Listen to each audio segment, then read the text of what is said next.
बाज़-औक़ात अल्लाह सुब्हानहू व तआला हालात व वाक़यात को हमारे ऊपर खोल देते हैं, लेकिन जो हालात व वाक़यात हमारे ऊपर नहीं खुलते, आप यकीन करें कि उसके अंदर कोई ना कोई खैर है। अगर दुनिया में नहीं तो आखिरत में वो हमें सब्र की सूरत में, शुक्र की सूरत में, दरगुज़र की सूरत में वो इंशाअल्लाह ज़रूर हम। अल्लाह तो रब्बुल आलमीन है। अल्लाह भी फिर ज़ाहिर है देखता है ना कि ये बंदा, इसकी मोहब्बत का अंदाज़ क्या है मेरे साथ, और ये पर्सपेक्टिव को समझता है कि नहीं समझता है। और जो समझ गया सुभान अल्लाह, जो उस तकलीफ़ को बर्दाश्त कर गया, तो फिर मैं कहता हूँ क्या ही बात है। कि अगर हम अल्लाह सुब्हानहू व तआला से वैसी मोहब्बत करना शुरू कर दें कि जैसी अल्लाह को मतलूब है, कि उसके साथ शरीक ना ठहराएं, उसको सजदे और रुकू करें, उसकी बात मानें, तो फिर हमारे लिए जो एक आखिरी मुकाम है ना, वो जन्नत ही होगा इंशाअल्लाह। तो देखें, पॉजिटिविटी ही पॉजिटिविटी है, लेकिन शैतान हमें बस यही दिखाता है कि नहीं नहीं नहीं, तेरा गुनाह, तू बदबख्त है, तू बर्बाद है, तू जो है ना वो बदकिस्मत है, तेरा पिछला गुनाह आएगा, वो तुझे आके तुझ पे हावी होगा,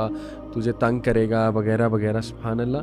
तो देखिए, उम्मीद ही उम्मीद है। नहीं, आप उस शख्स के बारे में तसव्वुर कीजिए कि जिसने सारी ज़िंदगी में कोई एक भी नेकी नहीं की होगी, वो गुनाह ही गुनाह किए होंगे, और लेकिन दिल में अल्लाह सुब्हानहू व तआला का खौफ होगा, डर होगा। अल्लाह सुब्हानहू व तआला सिर्फ इस खौफ और डर की वजह से उसके गुनाह माफ़ फरमा देते हैं। अल्हम्दुलिल्लाह। और वारिस भाई, कई बार हमने देखा है, मैं अक्सर लोगों को ये समझाता भी हूँ, नौजवान आते हैं हमारे पास, कि देखो थोड़ा सा शुक्र भी लाओ ना, अपनी चीज़ों में एक्सेप्टेंस भी तो लाओ ना, सिर्फ शिकायत ही ना करते रहो कांस्टेंट।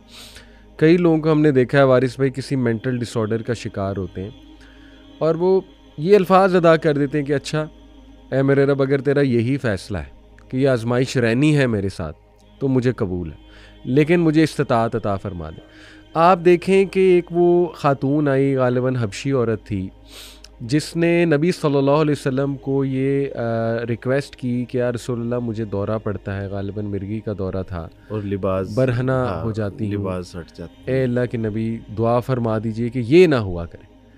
आप देखें कि क्या उस औरत का करेज था कि, और एक्सेप्टेंस किस लेवल की थी कि शिकायत नहीं की। उसने कहा कि अच्छा चलें, अगर यही मेरे रब का फ़ैसला है, ये आजमाइश है मेरे साथ, लेकिन हया मेरी कॉम्प्रोमाइज़ इससे ना हो, वो मुझे मुनासिब नहीं लग रहा।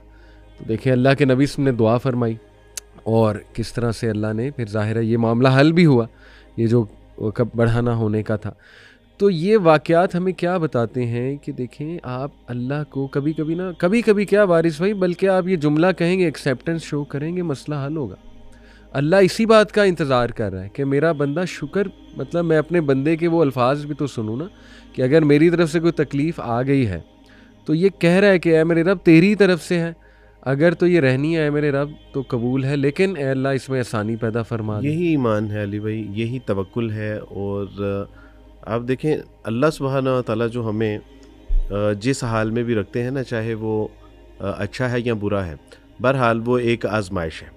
अच्छे हाल में है तो क्या हमने शुक्र किया? इमाम राज़ी रहमतुल्लाह इसमें कहते हैं कि इंसान के ऊपर एक सांस पे 2 शुक्र वाजिब हैं, एक जब अंदर जाता है और दूसरा जब बाहर आता है। तो अगर हम इस पे, तो हम आसूदगी में हैं, आजमाइश में हैं, हम किसी भी हालत में हैं तो आजमाइश में हैं, तो हम पे ये 2 चीज़ों तो लाजिम है। दूसरा ये कि अल्लाह सुब्हानहू व तआला का कोई काम भी है वो हिकमत से खाली नहीं है, यानी उसमें है हमारे लिए खैर ही। सूरह कहफ हम हर जुम्मे को पढ़ते हैं। आप देखिए कि मूसा अलैहिस्सलाम और हिज़र अलैहिस्सलाम का जो वाक़या है, वो हमें क्या पैगाम देता है कि जो तुम्हें नज़र आ रहा है, दरअसल मामला ये नहीं है, इसके बिहाइंड सीन कुछ और है, और अल्लाह सुब्हानहू व तआला उससे जो है वो खैर पैदा फरमाना चाहते हैं। एक बादशाह था, और बादशाह का एक वज़ीर था, तो वो हर बात पे कहता था कि जो होता है उसमें खैर ही होती है। दौरान शिकार बादशाह सलामत की उंगली कट गई, और उंगली कटने के बाद वुज़रा ने कहा कि आज देखते हैं कि ये क्या कहता है। तो उंगली कटने पे सारे अफसोस का इज़हार कर रहे थे दूसरे अहबाब, और ये जब वज़ीर आए तो उन्होंने कहा कि बादशाह सलामत, जो होता है अल्लाह की तरफ से होता है, और उसमें खैर ही होती है। बादशाह सलामत को काफ़ी गुस्सा आया, इनको पाबंदे सलासल कर दिया गया, ज़ंदान में डाल दिया गया। एक दिन बादशाह सलामत फिर शिकार पे गए, वहाँ पे जांगलियों ने पकड़ लिया, और जांगलियों ने कहा कि आज तो हमारे देवता की कुर्बानी का दिन है, और आपकी तो कुर्बानी देंगे हम। तो उन्होंने कहा मैं बादशाह सलामत हूँ। उन्होंने कहा बादशाह सलामत अपनी रियासत में होंगे, जंगल में नहीं है। सही। जब उनका सारा यानी तैयार कर दिया गया, इनको बादशाह सलामत को मसाले वगैरह लगा के कुर्बानी देने लगे, उनको एग्जामिन किया गया, देखा कि उसकी एक उंगली कटी हुई है। तो उन्होंने कहा कि ये तो आउटफिट है, ये तो हमारी यानी देवता की कुर्बानी के लिए ये तो मुनासिब नहीं है, इसमें ऐब है। उस दिन उसको पता चला कि उस वज़ीर ने ठीक कहा था कि जो होता है अल्लाह की तरफ से होता है और उसमें खैर ही होती है। यानी मुझे याद है एक अखबार में मैंने ये वाक़या पढ़ा था कि एक औरत जिसने बचपन से मेहनत मुशक्क़त की, पढ़ाई लिखाई की, गरीब घराने से थी, यूके से उसको स्कॉलरशिप मिली और यूके से जब उसको स्कॉलरशिप आती है, क्या ही करीब है कि अब वो फ़्लाइट लेगी, तो वो फ़्लाइट लेने के लिए जब घर से बाहर निकलती है एयरपोर्ट जाने के लिए, तो कुछ स्नैचर्स आते हैं, उसका बैग, हाथ में पकड़ा हुआ पासपोर्ट, टिकट सब लेके जो है वो फ़रार हो जाते हैं। इधर टीवी के ऊपर ख़बर चलती है कि ये हादसात हो गए हैं, ये मामलात हैं, और वो घर में सफ़े मातम बिछा के बैठे हुए हैं कि अल्लाह सुब्हानहू व तआला को हमारी बेटी से क्या बैर था, सारी ज़िंदगी मुशक्क़त में गुजारी, आज अगर हम यानी बेहतर हालात की तरफ गामज़न होने लगे तो ये वाक़या हो गया। उसी न्यूज़ चैनल के ऊपर एक ख़बर आती है कि 0953 फ़्लाइट नंबर था जो कि यूके के लिए रवाना हो रहा था, हवा में उड़ते सार ही क्रैश हो गया। अब वही लोग जो पहले उनको गालियां निकाल रहे थे, अब वो कहना शुरू हो गए कि वो स्नैचर नहीं थे, वो तो अल्लाह के फरिश्ते थे कि जिन्होंने हमारी बेटी की ज़िंदगी बचा दी।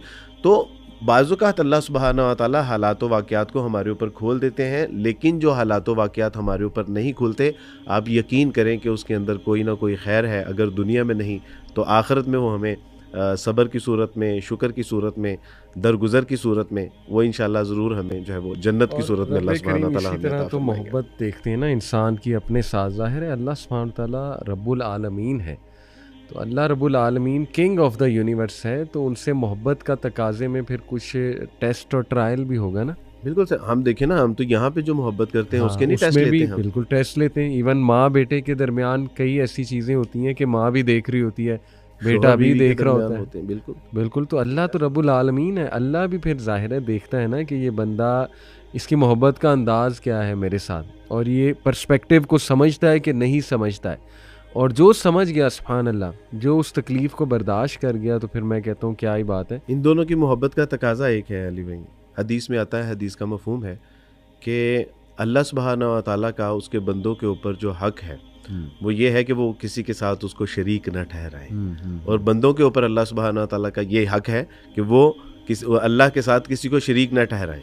और अल्लाह के ऊपर उसके बंदों का हक ये है कि फिर वो उनको जन्नत में आला दर्जात अता फरमा दे। यानी अगर हम अल्लाह सुब्हानहू व तआला से वैसी मोहब्बत करना शुरू कर दें कि जैसी अल्लाह को मतलूब है कि उसके साथ शरीक न ठहराएं, उसको सजदे और रुकू करें, उसकी बात माने, तो फिर हमारे लिए जो एक आखिरी मुकाम है ना वो जन्नत ही होगा इंशाल्लाह। ये मेरे सामने एक पोस्ट भी है कि what you see, I am a bad Muslim. एक बंदा देख रहा होता है अपने आप को कि मैं बहुत बुरा हूँ, मैं बहुत बुरा हूँ और मैं इंतहाई बुरा मुसलमान हूँ। बट व्हाट अल्लाह सीज़, वही बात है, फमन यअमल मिस्काला ज़र्रतिन खैरन यरा, ज़र्रा बराबर भी अच्छा करोगे अल्लाह देख लेगा, क्योंकि अल्लाह शकूर है। What Allah sees, you smiled at a stranger, Allah ने नोट कर लिया कि तुमने किसी की को स्माइल करके देखा, उसका दिन बन गया, अल्लाह ने नोट कर लिया। फिर you held the door open for someone, किसी के लिए दरवाज़ा खोला तुमने, अल्लाह ने नोट कर लिया। उसके बाद यू आस्क फॉर फॉरगिवनेस, तुमने ये कहा कि अल्लाह मुझे माफ़ कर दे, मैं बहुत गुनाहगार हूँ, अल्लाह सुब्हानहू तआला ने नोट कर लिया। फिर तुमने कोई ना कोई पत्थर था या झाड़ी थी या कुछ और था, तकलीफ देने वाली उसको चीज़ थी। साइड पर कर दिया कि किसी को लग ना जाए, अल्लाह सुब्हानहू तआला ने नोट कर लिया। फिर तुमने किसी गम ज़दा इंसान के लिए दुआ की या उसको चेक किया कॉल करके किसी दोस्त को कि तुम ठीक हो, आर यू डूइंग वेल, अल्लाह सुब्हानहू तआला ने नोट कर लिया। फिर तुमने नमाज अदा की यहाँ तक कि तुम बहुत ज़्यादा थके हुए थे, अल्लाह सुब्हानहू तआला ने नोट कर लिया। फिर तुमने बिस्मिल्लाह कहा खाने से पहले, अल्लाह सुब्हानहू तआला ने नोट कर लिया। उसके बाद तुमने किसी को कोई चैरिटी दे दी, कोई कॉइन्स दे दिए, छोटा सी रकम दे दी, अल्लाह सुब्हानहू तआला ने नोट कर लिया।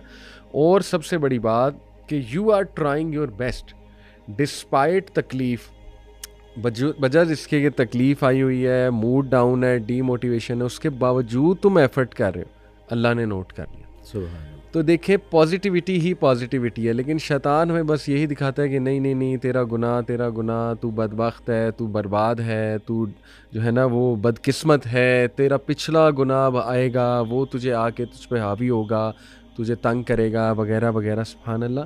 तो देखिए उम्मीद ही उम्मीद है ये हमारे उसकी रब से। साजिशों में से एक साजिश है, जिस तरह वो बताता है ना, गुर्बत से डराता है, जी। औलाद के फ़क्र से डराता है। वो इसी तरह ही हमें हमारे गुनाहों से भी डराता है कि इतने तो गुनाह कर लिए हैं, अब यानी अब क्या फ़ायदा है?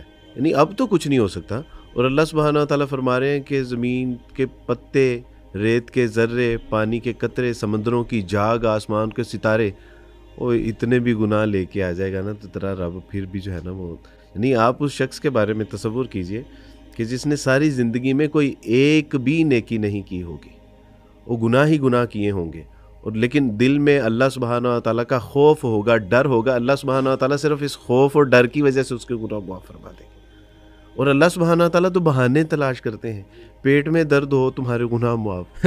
पाँव में कांटा चुभ जाए, तुम्हारे गुनाह आपने माफ़। मिसवाक वाली मिसाल दी थी। बाएं जेब में हाथ डाला, पता चला दाई में थी, उसके ऊपर जो परेशानी है उसमें भी अल्लाह सुब्हानहू व तआला गुनाह माफ़ कर देते हैं। रसूलुल्लाह सल्लल्लाहु अलैहि वसल्लम के ज़माने में किसी ने कहा कि अल्लाह के रसूल, उसको एक फ़लाँ शख्स था, उसको मौत आ गई और कोई बीमारी नहीं थी।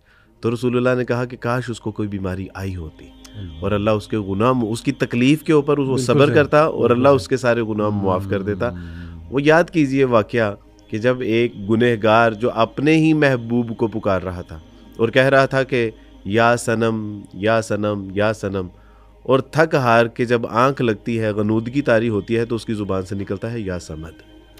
अल्लाह सुब्हानहू व तआला अपने फरिश्तों से कहते हैं कि जाओ, मेरे बंदे ने पुकारा है। तो कहा कि अल्लाह सुब्हानहू व तआला वो तो अपने सनम खाने में बैठ के बुतों को पुकार रहा है। तो कहा कि उसके बुत तो सारी ज़िंदगी भी पुकारते रहेगा तो सुनेंगे नहीं, और तेरे रब को कोई गलती से भी पुकार लेगा और अगर वो ना सुने, वो चलो फिर ताड़ा रब भी कद है।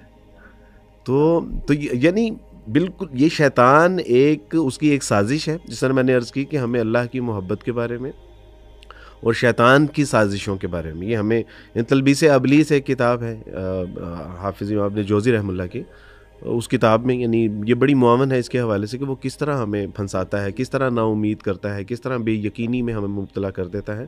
तो अल्लाह सुब्हानहू व तआला जो है ना वो हमें अच्छी, सच्ची, पक्की तौबा करने की तौफ़ीक़ अता फ़रमाए।